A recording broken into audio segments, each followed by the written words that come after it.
great to be back together, isn't it? Oh, I hope you've had the best of times having adventures. I know some of you are having birthdays, and we'll have to get really caught up on who gets to win the birthday crowns and sitting in the birthday chair. And I know you are losing your teeth and getting new teeth and having all your accomplishments. Probably somebody has learned how to ride a two-wheeler all by him or herself. You're having such growing up things that you are doing.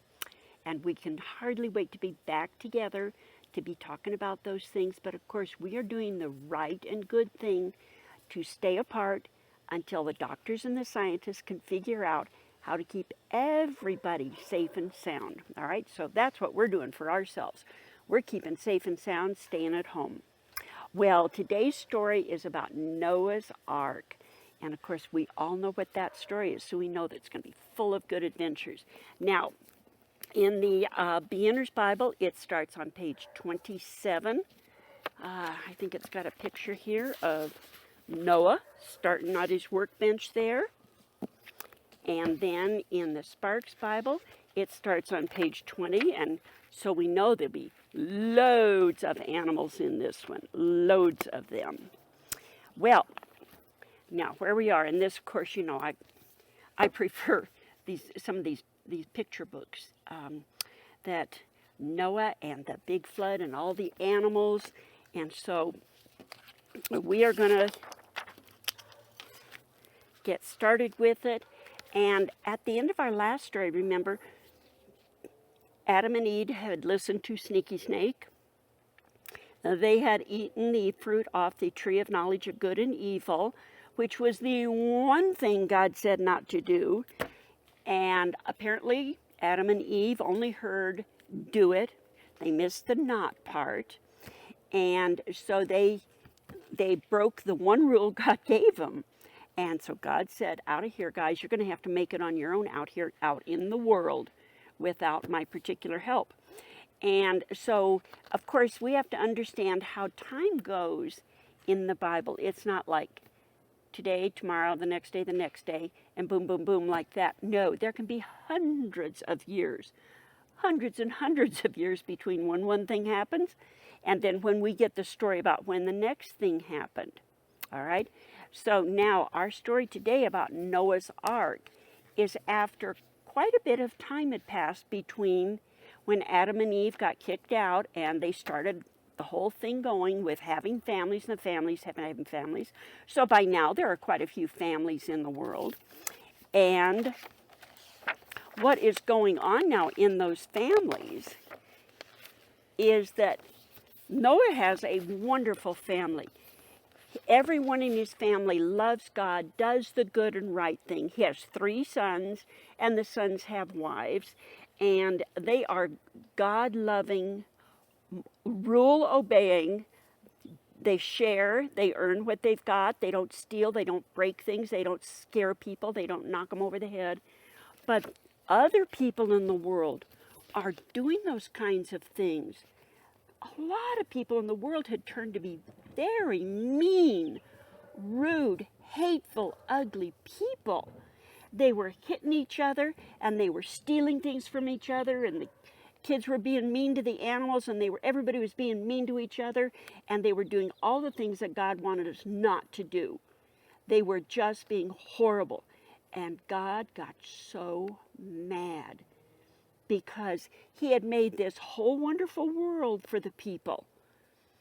And now the people were not paying any attention at all to being nice and wonderful and kind to each other and taking good care of the world. No, they were busy stealing and hitting and knocking people over and not sharing and being hateful to one another. And so God got really mad. But there was this one, Noah and his family. They were wonderful people. And God's idea was just scrub the earth clean, get rid of everything, and I'll just start over. That's what I'll do. I'll start over. But that would mean this great, wonderful family of Noah would be gotten rid of. They weren't doing these bad, mean, awful things. No, they were wonderful people. So God sent Noah a message, and that Noah had 1 week. And again, now this would have been real time, not amazing God time, but real time. 1 week to build an ark. And an ark is a very big boat. It is not a rowboat. And this was going to be an amazingly big boat. And you can look and see, because God was trying to describe to Noah how to build it, and it was supposed to be so many cubits long and so many cubits high and all that. Well, a cubit is a measurement we don't even use nowadays, but it was a pretty long measure of thing. And here he was trying to scribble while God was talking to him how to do it, and trying to make the plans, and where am I going to get all this wood, and how are we going to do this? And tick-tock, the time was moving along, and everybody was laughing like crazy when Noah was trying to build his ark, and the people around them were still just teasing and laughing, didn't offer to help at all. And his family worked like incredibly hard, cutting down trees, making the plants. Ladies worked it all. They were making them in, these are called planks, when you have boards. You know, you start out with a round piece of wood, you take off slices like cheese, only it's a lot harder to slice wood than it is cheese, isn't it? And they didn't have nails. They made pegs, and pegs are like wooden nails. You have to drill a little hole and pound it in. And they were working like crazy. And I think maybe the angels came in at night, helped a little bit. I really do think I think Noah and his family had a little celestial helping with all this. Sort of like in some of our storybooks, when the shoemaker had to make so many shoes, and then every night the little cobbler elves came in and would help him at night, and everybody be amazed. Well, I think maybe the angels might have helped at night a little bit. But they're working, because God said, your boat is going to have to be big enough and strong enough to hold 2 of every animal in the world. Every kind of animal, 2 of them, mom and dad of each, all right? So you put your thinking cap on. How are you going to do that? Well, they were so busy. Build, and then get all the food that it would take. And then, of course, God had the angels whisper in the ears of all the animals, twosies by twosies, elephants and kangaroosies, you know that good song. And they would come from all over the world. The angels said, go to Noah, hurry. And so they all hurried up there, and there is the ark being built. And there's the platform they would go on 2 by 2. And it's really interesting, because the plan for the ark, and again, it's hard for our brains to understand how it could work, but the animals knew all of the big animals lived on the way bottom down of the boat.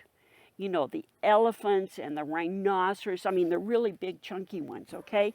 They live down toward the bottom, and then on the layers up on a boat, those are called the decks. Instead of there being called stories, they're called decks. So the bottom deck was the big, husky, big ones. And they go up, and then the birds just found wherever they could be on the rail outside. You know, they could just fly around. The creepy crawly things just wherever they could slither and slide. The bugs wherever. And then the rain started coming. Plip, plop, plip, plop. And boy, the animals really hurry-scurried onto the boat.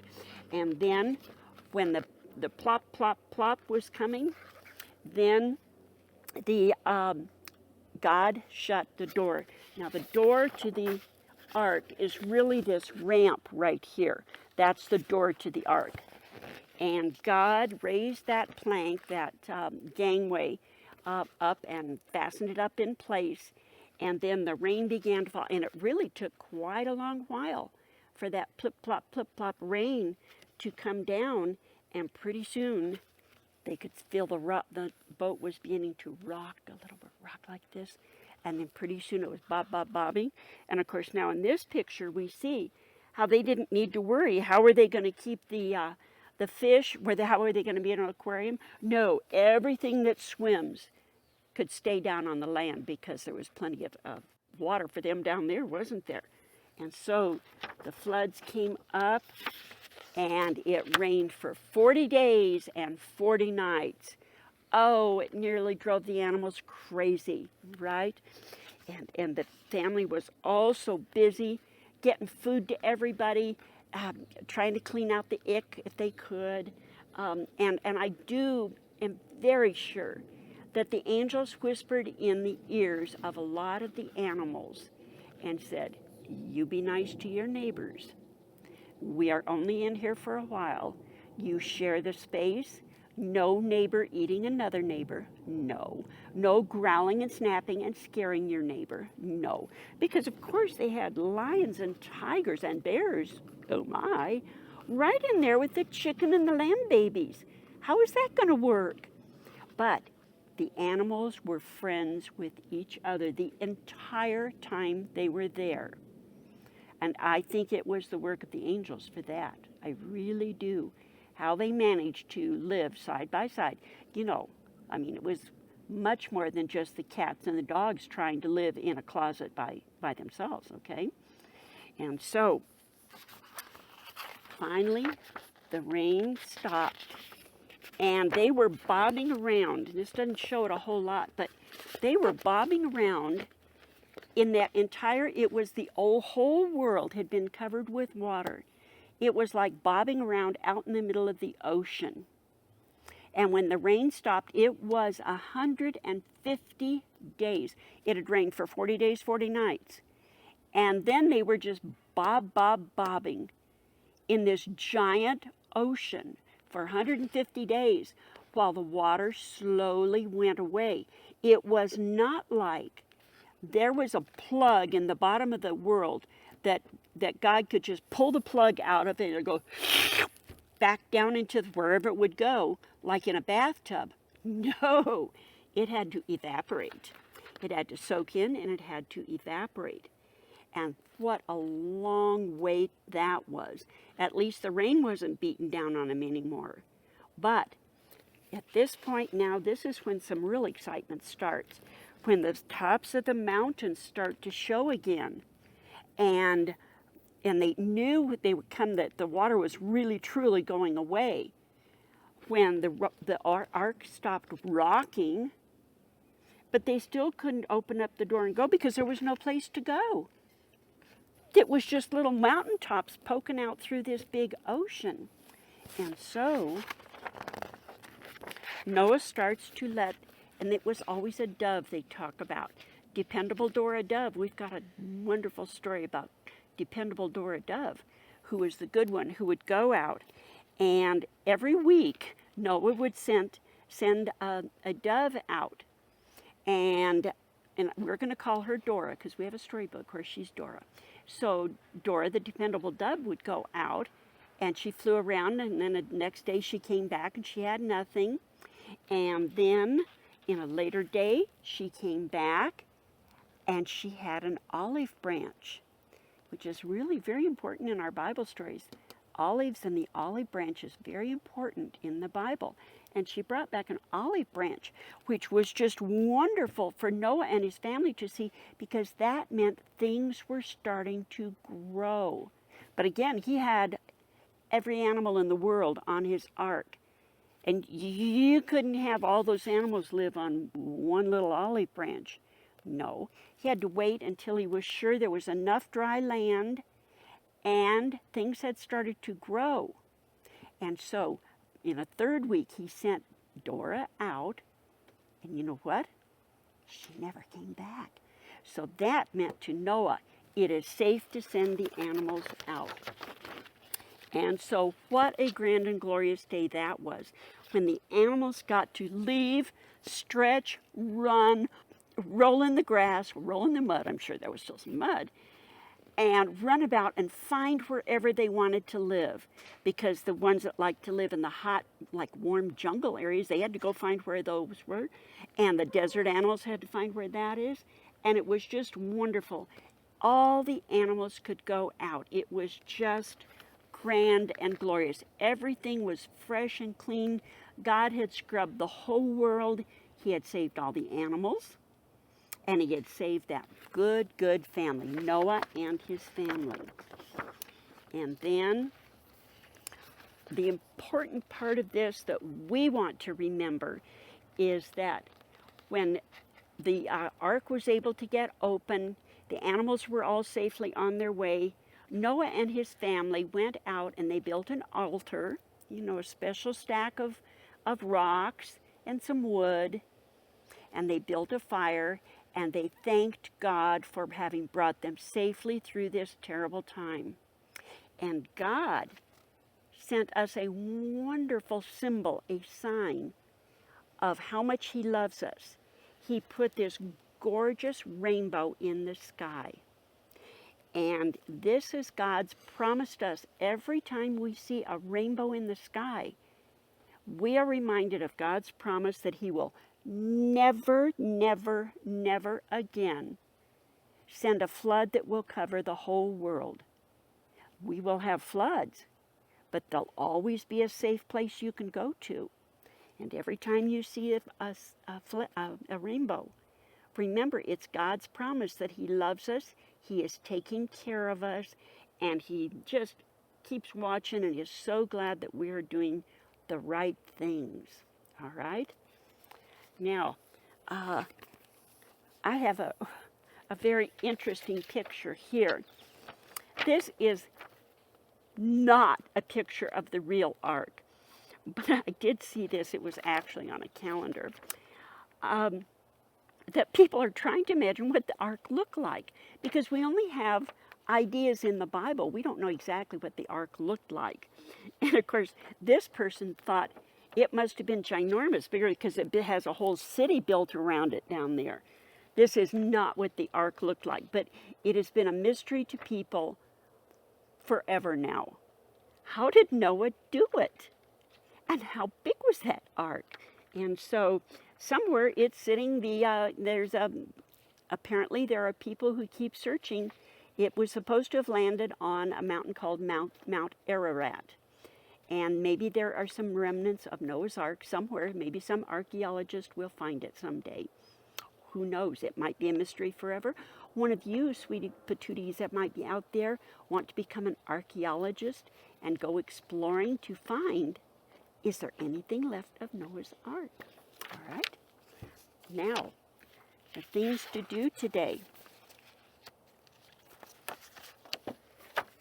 Of course, now here is the picture of the rainbow, and I know there's a certain order for the colors to color for a rainbow. And if you know what those colors are, that's great. If not, God will be pleased with any colors that you put in your rainbow, because it shows that you know about God's promise. And then, of course, here is another just amazing way to draw a rainbow. You can draw your own. I see when I'm going on my walks, I see people drawing rainbows on their driveways a lot. It's fun to draw a rainbow and then use a squirty spray bottle on it and act like sprinkling rain, and it sort of melts the chalk down and runs it together. And of course, here is another one. And this is, you make copies of this, and then you can cut them out. And if you make 2 copies, then you'd have 2 of them. Or another way to make the 2 creatures is something, and this is something that you would it's called carbon paper. And I know that for sure your grandparents know about carbon paper, and moms, dads, aunts, uncles, other people might remember carbon paper. But carbon paper is so much fun because it's all sticky and messy, but you put it, you go ahead, you can rub one side, the kind that makes your side smeary. You put that down on the paper. See, this is just a plain piece of paper. You put it down with the gooey side down, and then you take another piece of paper and put over it. The reason I'm showing this is that you could use on this piece of paper, you could use it to make the copies with. And then you take, now you do have to use a ballpoint pen or a pencil, not a magic marker. Magic marker won't work for this. And then you could draw, I'm not even going to try and draw animals. Well, I could do a, let's see, I could do a, and then eyes and bunny ears. So, see, here's this. And then if I'm lucky, whoop, whoop, whoop, it worked, it worked. It's always very exciting. Carbon paper, especially you have to remember which side to put down. You can make your own, let's see, tic-tac-toes. How about that? You do that. And then you've got some more there. So this is how to make copies of things. But again, you could draw your own animals, and some people are very good at drawing animals. And any animal you draw would just be the cutest thing ever. And you could use carbon paper. You're going to have to find out. Of course, Mrs. Hendee has carbon paper in her house, but people may no longer have carbon paper. I don't want you have to go to the store, but you ask. Ask somebody, if you got any carbon paper, and they'll go, what? And they'll just be amazed that you know what carbon paper is. And we're only talking about it is because you could make 2 ducks, 2 geese, 2 lions, 2 snakes, whatever, by drawing here and then slipping that other piece out and say, well, I have 2 now, don't I? All right, dumplings, I just hope you're having the best time ever, okay? Let's fold our hands, all right? God our Father, we thank you for our many blessings, Amen, amen. All righty. Now, I'm not sure if you can hear the siren in the background. I'm hearing a siren, and you know that means helpers are being sent to help somebody. There are always people around to help us. And those sirens are, make way, make way. Helpers are coming. All righty? Goodbye to you, loves. See you another time.